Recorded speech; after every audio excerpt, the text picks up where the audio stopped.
আমি সোহেল আছি আপনাদের সাথে। আজ আমরা যাচ্ছি ব্রাহ্মণবাড়িয়া জেলার বিজয়নগর উপজেলায়। সেখানে এলাকার ভাই বন্ধুদের নিয়ে একটা দিন পার করার জন্য সকলে মিলে ট্যুরের আয়োজন করি। তাই সকাল সকাল রেডি হয়ে পূর্বে নির্ধারিত স্থানে গাড়ি পার্কিং করে রাখি। সকাল 9:30টায় আমরা ধীরে ধীরে রওনা হই বিজয়নগরের উদ্দেশ্যে।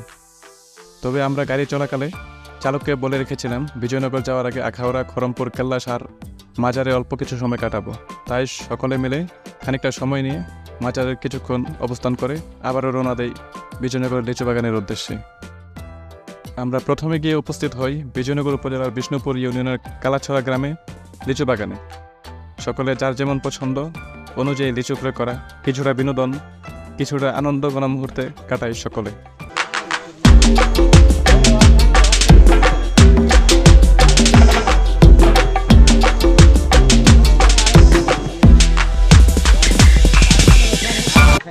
যে বোম্বাইয়া লিচু কিন্তু দিচ্ছে আর চাইনা থ্রি লিচুটার কিন্তু দিচ্ছে ছোট।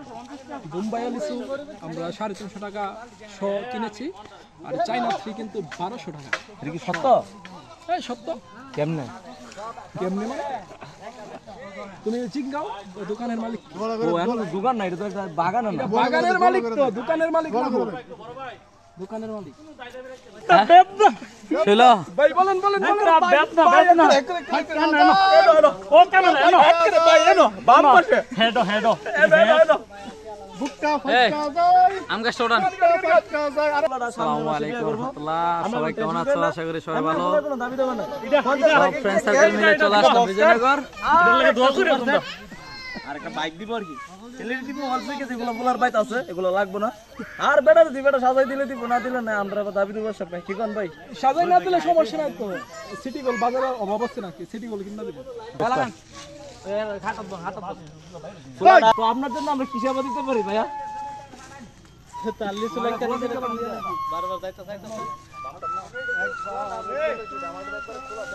বাবুর কেমন অনুভূতি বলো বলো। অনুভূতি ভাই বহুত কষ্ট। তোমার কি কষ্ট? শরীরে আমার জানটা শেষ। সেখানে অনেক লিচু বাগান রয়েছে, তাই আমরা সকলের সিদ্ধান্ত একটি বাগান থেকে সবাই লিচু ক্রয় করব।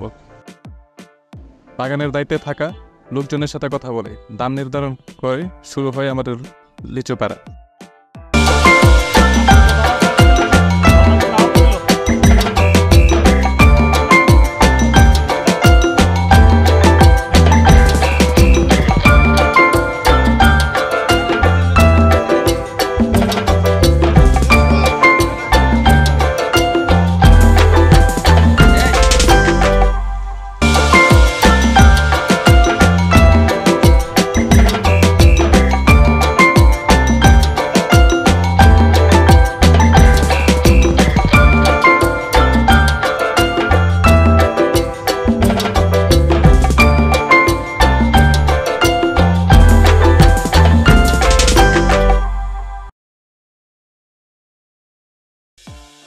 এই লিচু সংগ্রহের পাশাপাশি বিজয়নগর উপজেলার বিভিন্ন স্থান ঘুরে ঘুরে চমৎকার সৌন্দর্য উপভোগ করেছি সবাই।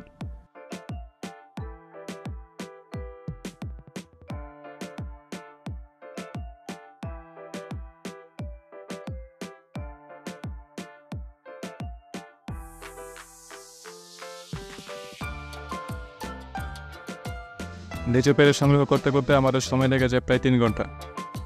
সেখান থেকে বেরিয়ে আমরা একটি হোটেলে গিয়ে দুপুরের খাবার সেরে আবারও রওনা দেয় আপন গন্তব্যে।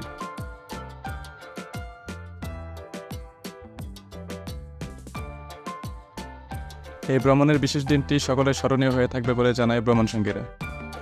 ভ্রমণে যাওয়ার ইচ্ছা থাকলেও সকলে কোনো না কোনো কর্মে নিযুক্ত থাকায় ইচ্ছা থাকলেও ভ্রমণে সময় দেওয়া সম্ভব হয় না।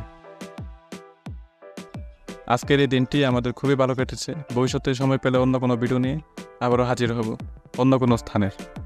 সে পর্যন্ত সবাই ভালো থাকুন, সুস্থ থাকুন। আজকের মতো আমি সোহেল বিদায় নিচ্ছি। দেখা হবে অন্য কোনো ভিডিওতে।